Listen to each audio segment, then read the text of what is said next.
I কালে তোর বউরে পাইছি তাহলে ওইটা গেল দেখ পুরো সব থেকে বড়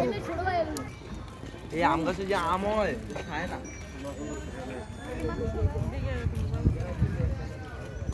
আমরা কার 10 টাকা আমরা 10 টাকা আমরা 10 টাকা আমরা 10 টাকা